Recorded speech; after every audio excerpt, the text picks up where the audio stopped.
बढ़कर के धरती पर कोई नहीं। आप लोग इसके बारे में बहुत सारे साखी सुने होंगे। गुरुर् ब्रह्मा गुरुर् विष्णु गुरुर्देवो महेश्वरा गुरुर साक्षात पर ब्रह्म परमेश्वर तस्मै सद्गुरुवे नमः। कि गुरु ही ब्रह्मा है, विष्णु है, और यहाँ तक ही नहीं, गुरु ही साक्षात पर ब्रह्म परमात्मा है। इसलिए ऐसे गुरु को बार बार दंडवत बंदगी साहिब।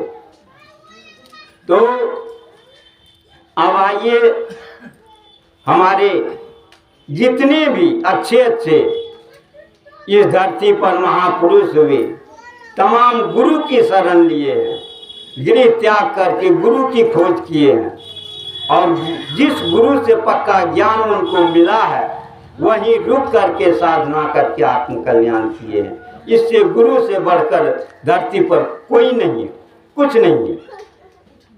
आइए, गुरु महाराज महर्षि में ही का एक पद है, आहो भाई होवु गुरु आश्रित हो, बिना गुरु अंधकार सूझे नहीं, कछुसार होवु गुरु आश्रित हो।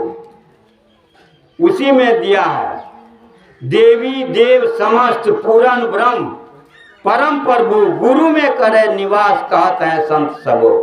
ध्यान दीजिएगा, इस पद में गुरु महाराज महर्षि में ही ने गुरु का इतना बड़ाई किया है कि वहाँ ईश्वर परमात्मा देवी देवता सब खत्म, यानी गुरु ही है। देवी देव समस्त पूरन ब्रह्म परम प्रभु गुरु में करे निवास, कहता है संत सबो।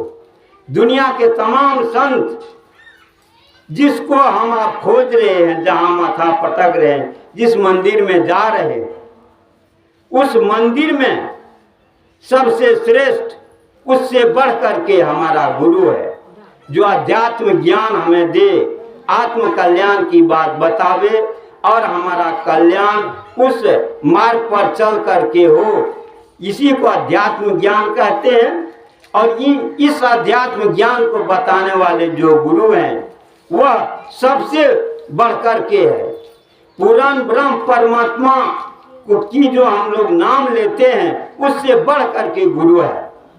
ये गुरु महाराज महर्षि में ही कहते हैं, लेकिन हम लोग समझ नहीं पाते हैं। ये हमारी खास करके माँ बहन जो है, हमारा एक सहयोगी है, वह संत मत से दीक्षित है, लेकिन उसकी पत्नी जबकि पढ़ी लिखी है, फिर भी जड़ पूजा में मस्त।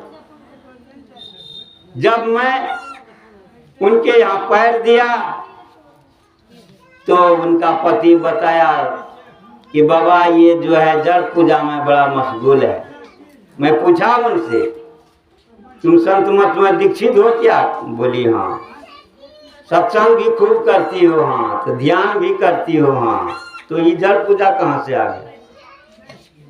बताओ, जड़ पूजा कहाँ से सीख लिया? सत्संग में तो जड़ पूजा नहीं बताया जाता। हालांकि संत मत के मंच पर यह कहा जाता है कि किसी बात का खंडन मंडन नहीं किया जाता। बंधु, मैं लगभग 3 साल तक संत मत में रहा। तो बड़े भाग मनुष्य बाबा संत मत का मूल जो है पाठ है रामचरितमानस सारस्वतिक का। रामचरितमानस सारस्वतिक में पाठ किया कि बड़े भाग मानुष तन पावा, जो राम भगवान अपने प्रजा को उपदेश दिए। यही पाठ किया। पाठ करने के बाद 1-2 हमसे पहले 1-2 वक्ता बोले, उसके बाद मुझको समय दिया।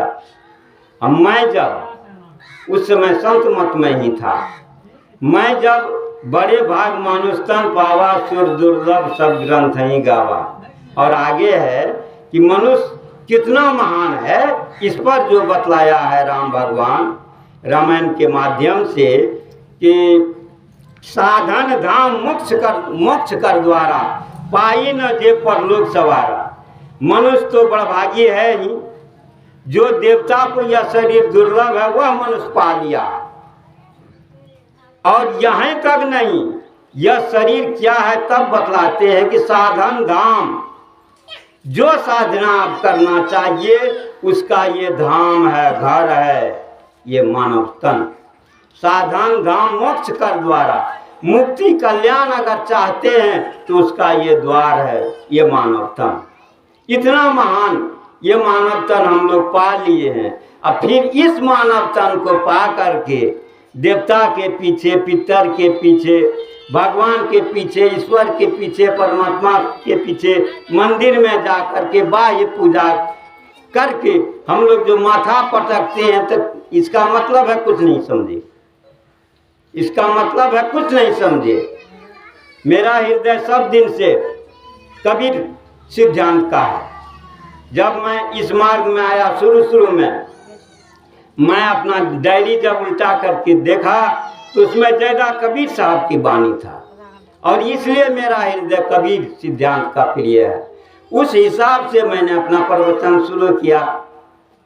और जब बड़े दिया है गुरु महाराज जो रामचरितमानस सारस्वती लिखा है, उसी में ये जो है मानव तन की विशेषता बतलाया है।